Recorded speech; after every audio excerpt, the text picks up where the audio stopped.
everyone. I know it's been a minute, but I have a good excuse because I was moving with my family all the way across the country from the West Coast to the East Coast.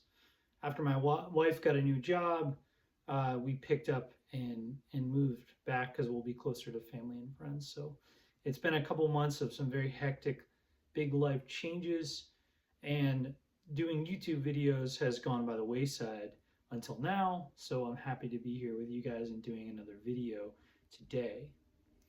The subject of the video I wanted to talk about and have been wanting to do a video on for a while is tone chasing. And not just tone chasing in your room, trying to find the coolest sound ever for yourself without relevance, but finding a tone from a song that you like and putting it under your own hands. Hearing something, saying, I really like that. How can I get something similar to or like that? This song that we're going to talk about today and base this on is a song that was sent to me by a friend. When I was thinking about this, I wasn't talking to him about finding a song for tone chasing. He just sent me a song and said, hey, how would you get this tone? And I was like, perfect, that's exactly what I want to do a video on. So here we are. The song is called I Don't Want to Go That Way by the Paper Kites. It's pretty melancholy and very pretty, sort of progressive folk rock sound maybe in the song, but nonetheless very pretty and a great tone to boot. So I kind of found myself dialing it in and I said, wait a minute, how am I doing this? And realized there are really 4 things that I'm talking about or looking for in a guitar tone when I'm trying to emulate it. So when I'm taking it from my ear to my fingers, there's 4 things I'm thinking about, and I'll talk about those today. The first one, and the most important, arguably, is EQ. So it's important to try to learn for the EQ of the song, or especially the guitar sound that you're looking for. Is it a really thin sound? Is it a really fat sound? Is it very boomy and bassy, or is it very high, trebly, or twangy? Those are good ways to kind of get you in a ballpark to start. And you can do a lot of things with one guitar. You don't need to buy different guitars for every guitar sound, but it can help you go in the right direction with your EQ on your amp, on a pedal, or if you do have a couple guitars, choosing the right one. This song, I Don't Want to Go That Way by the Paper Kites, has sort of a fat sound to me, guitar sound. It sounds thick and big and pretty and blooming and has a sparkly top end. And so to me, that's very humbuckery, which is less thin than a single coil and more fat sounding. I'm also on the neck pickup because it is the fattest and warmest sounding to me. It has a good low end and is kind of a wide EQ spectrum. So EQ, regardless of the song, regardless of the sound, is where you should start. Try to dial in where it is. If you're unsure of EQ, you can actually load a song into GarageBand, just drag it in a song file and hit the analyzer button and you'll see the wave files of where they are. This one is in like the first lower third of the song because it's a lot of low end and low mids going on. So EQ is the first thing, very important. The second most important thing to me for finding a guitar tone is saturation, which is the degree of breakup or tube saturation that you hear on the tone. Now you might have heard in that intro, which was a sample from the song, a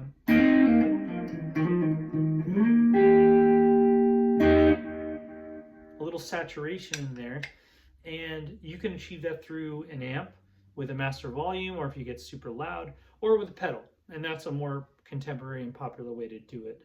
Hand in hand with EQ though, a lot of dirt pedals or overdrive pedals have an EQ to them. So as soon as you click it on, they will change the EQ of your guitar. So that's important to consider as well. Tube screamers and clones are notorious for a mid hump where they increase the mids of your EQ. But there are a lot of other shapes and EQ shapes that you can find in pedals. To me, this has a flat EQ. It's a little bit more of a laid back, it's not aggressive. And so you might want to choose transparent is a popular term, or flat EQ overdrive pedal.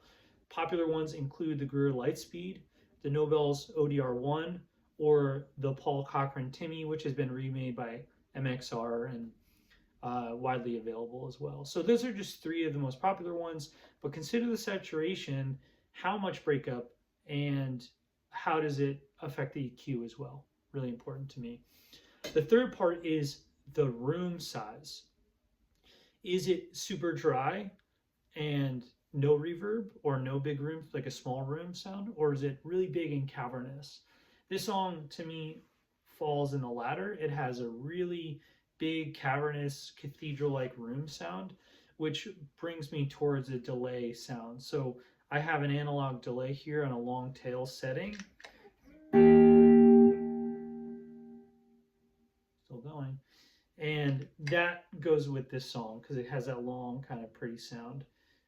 Some sounds are really short and dry and brief delay, like a slapback, or they're completely dry, or they have a Fender spring reverb sound, like a surfy sound.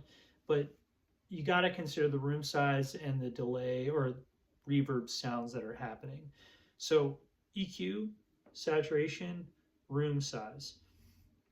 The fourth area and the last one doesn't apply to this song as much because it's filters and like wah sounds.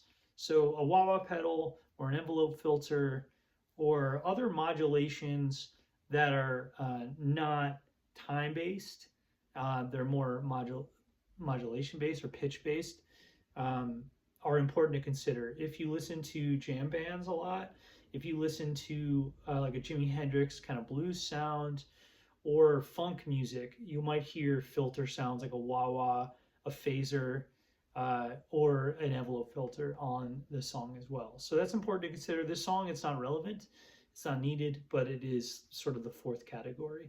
So just to review, look for the EQ, check out the saturation, how much, how does that affect the EQ, room size, big delay, short, small room, whatever. And the last one is filters.